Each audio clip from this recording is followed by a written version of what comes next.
নমস্কার। আমরা কবিতা পাঠ করব এখন। আমরা কবিতা পাঠে ছিলাম, আমরা কবিতা পাঠে আছি এবং আমরা কবিতা পাঠে থাকব। আজকে আমরা কয়েকটি কবিতা পড়ব। সেই কবিতাগুলির কবিদের নাম উল্লেখ করব না।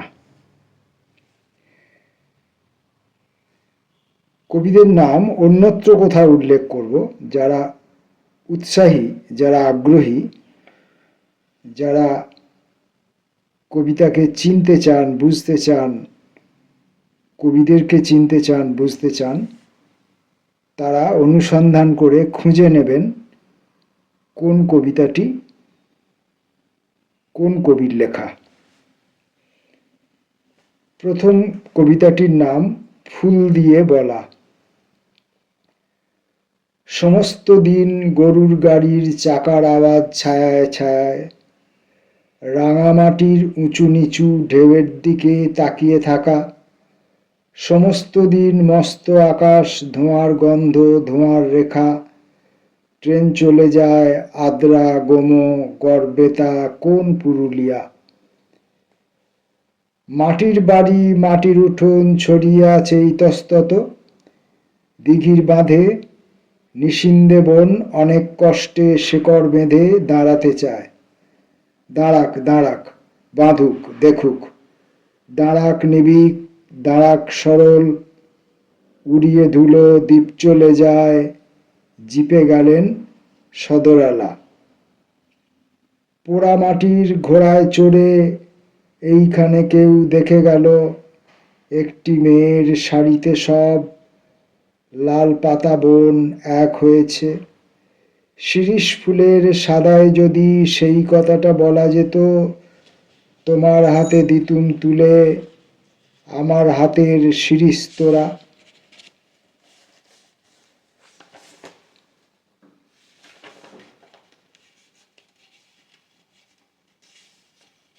যে কবির কবিতা পড়লাম, এই কবিরই আরেকটি কবিতা পড়ব, ঘরে।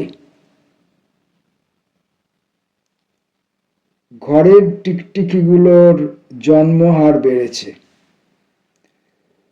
নয়নতারার মাপ ছোট হয়ে আসছে বারান্দার টবে। মহারায় এবার আর থোপা থোপা ফুল ফুটবে না মনে হয়। দিনের আয়ু বড়ই ছোট হয়ে এলো আশ্বিনে। পশ্চিমের জানলায় সূর্যাস্ত দেখা গেল, গোলাকার বৃহৎ এক রক্ত প্রবাল যেন। প্রকৃতির পতঙ্গ, সরীসৃপ, সাপদ ইত্যাদিও আমাকে নজরে রেখেছে। কথাটা এতই অবিশ্বাস্য যে বলতে দ্বিধা হয়। কি একটা বোধ খোঁচা দিচ্ছে ভেতরে। ঘরটা অন্ধকার, মাথার মধ্যে কখনো আফগানিস্তান, কখনো সিরিয়া।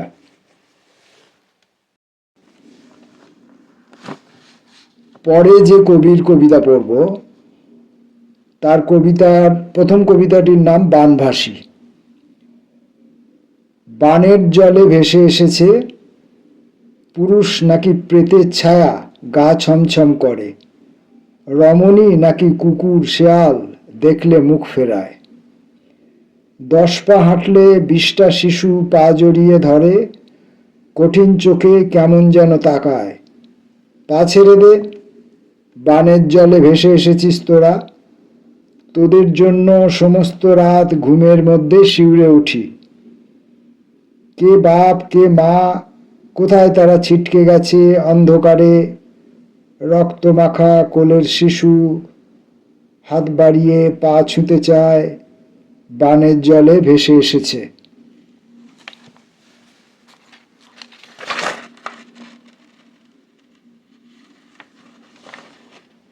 এই কবির আরেকটি কবিতা, ভুবনেশ্বরী যখন। ভুবনেশ্বরী যখন শরীর থেকে একে একে তার রূপের অলংকার খুলে ফেলে, আর গভীর রাত্রি নামে 3 ভুবনকে ঢেকে। সে সময়ে আমি একলা দাঁড়িয়ে জলে, দেখি ভেসে যায় সৌরজগৎ। যায় স্বর্গ মত্ত পাতাল নিরুদ্দেশে, দেখি আর ঘুম পায়। এই পাঠ পর্বে আজকের তৃতীয় কবির প্রথম কবিতা কাকারা। ভালোই হয়েছিল। কাকাদের ন্যাওটা মেয়েটা সারা জীবন মাকে বৌদি বলে ডেকে এসেছিল। বিয়ের পর কাকারাই তাকে মহা শোক করে বিদায় দিল। বিধবা হয়ে ফিরে এলে কাকারাই তাকে মহা সমারোহে গ্রহণ করল। স্নো হোয়াইটের সাত বামনের মতো একদল কাকা, মোগলির নেগড়েদের মতো একদল কাকা। মালা থেকে হিংলাজের দানা খুলে কাকাদের সঙ্গে মার্বেল খেলত সে। গাঁয়ের পার্বণে শ্রাদ্ধে কাকাদের সঙ্গে বায়না করে ন্যাড়া হতো সে। গাছের ম্যাজিক, সাত ভাই চম্পার মতো একদল কাকা, নির্জন সন্ধ্যার সপ্তর্ষির মতো একদল কাকা। হটু বিদ্যালঙ্কারের মতো সাজে এবার যখন সে ফিরে এলো, কাকারা বিরাট হইচই করে তার সঙ্গে দল বেঁধে ব্রহ্মচারী হলো। বহু দিন গেল, ক্রমশ সন্ন্যাসে বার্ধক্যে পৌঁছে পুরো দলটা বুঝল তারা লিঙ্গহীন, সমবয়সী, সম্পর্কহীন খুড়ো ভাইঝি।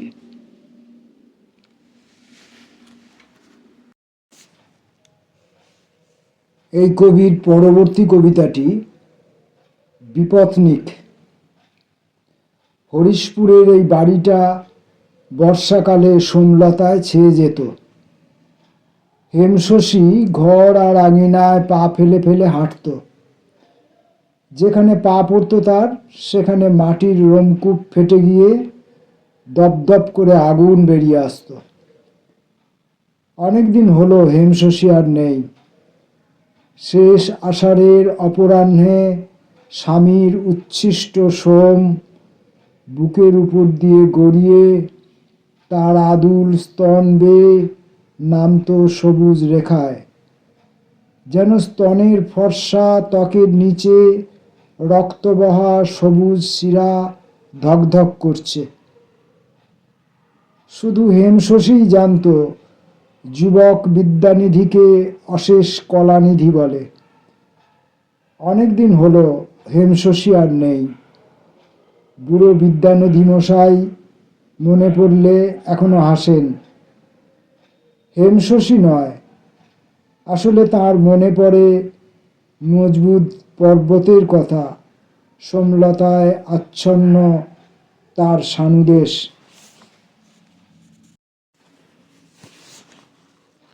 এবারের কবির প্রথম কবিতাটির নাম অতীত। সেই সব ছেলেরা কোথায়? কলেজের মাঠে গঙ্গার তীরে উৎসাহী মুখ, দু পয়সা ঠোঙা বাদামের ঝোঁকে কাব্য অথবা রাজনীতি করা। জলের মতন স্বচ্ছ দুচোখে অশোক অভিক যৌবন ভরা। সেই সব ছেলেরা ছেলেরা ছেলেরা কোথায়? সেই সব মেয়েরা কোথায়? টান করে বাঁধা চুল, আছে ঘিরে সংবৃত মুখ, ভূষণবিহীন ঋজু দেহদ্বীপে উচ্চাসা যারা রাখত জ্বালিয়ে, হৃদয়ের চোরা জনহীন দ্বীপে বাঁধত না তরি বাঁচত পালিয়ে। সেই সব মেয়েরা মেয়েরা মেয়েরা কোথায়? দ্রব্যগুণী।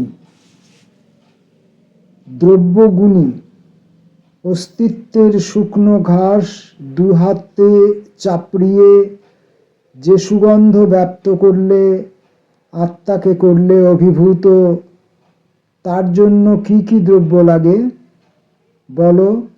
কোন মাপ দিয়ে একত্রিত করলে এই দিব্যগন্ধ? সে কোন বিদ্যুৎ তোমার মন্ত্রের ডাকে সৃষ্টি করে? আহা দ্রব্যগুণী, তাকে কেন চিরস্থায়ী করবে না? কেমন অন্যায় তোমার সুগন্ধ যদি উড়ে যায়। মানবাত্মা শুনি মার মুখ প্রকৃতির মাঝখানে প্রধান সহায়, দ্রব্যগুণী গুপ্ত ইচ্ছা শোনো, যদি হেন দ্রব্য লাগে গ্রহ নক্ষত্রের ধুলো চন্দ্রের শিকড় অনায়াসে এনে দেব, চিরস্থায়ী দিব্য গন্ধ তবু যদি জাগে, বিশিষ্ট মাপের গুণে প্রাকৃতিক এ সমস্ত ঘাসে। এরপর আমরা যে কবির কবিতা পড়ব তার প্রথম কবিতাটি মৃত্যুর পরে। মৃত্যুর পরেও খুব বেশি দূরে যেতে হয়তো পারব না, জীর্ণ পাতার মতন সমস্ত সম্পর্ক থেকে খসে গিয়ে খিড়কি পুকুরে শুয়ে থাকব উত্থান রহিত। ছন্ন ছাড়া হাওয়া এলে লক্ষ্যভ্রষ্ট কোথাও যাব না, কেবল জলের প্রান্তে একটু মাটি ছুঁয়ে আটকে থাকব আজন্ম কাঙাল, স্পর্শের অদূরে রেখে ভরাট সংসার।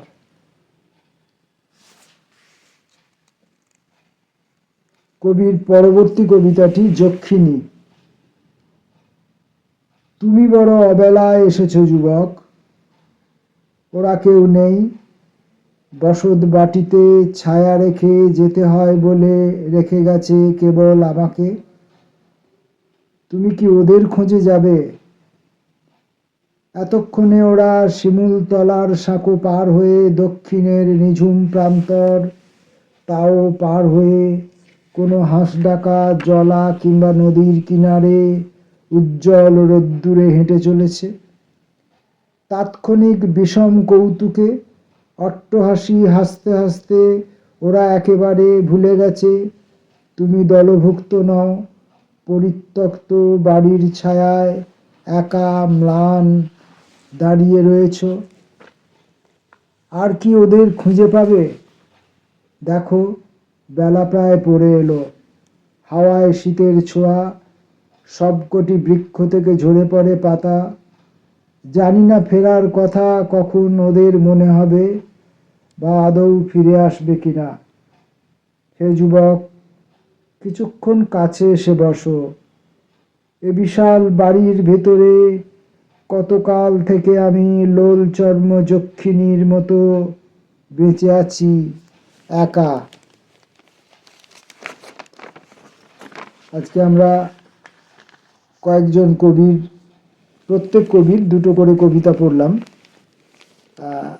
আগেই বলেছি যে কোন কোন কবির কবিতা পড়লাম সেই নাম আমি এই পাঠের মধ্যে উল্লেখ করিনি, তবে এই ভিডিওর মধ্যে কোথাও কবিদের নাম খুঁজলে উৎসাহী কেউ যদি থাকেন কাব্যপ্রেমিক, তিনি যদি খুঁজতে চান তাহলে তিনি পেয়ে যাবেন।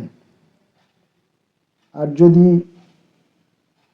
কেউ খুঁজে না পান তাহলে আমি পরবর্তী ভিডিওয় জানিয়ে দেব। নমস্কার।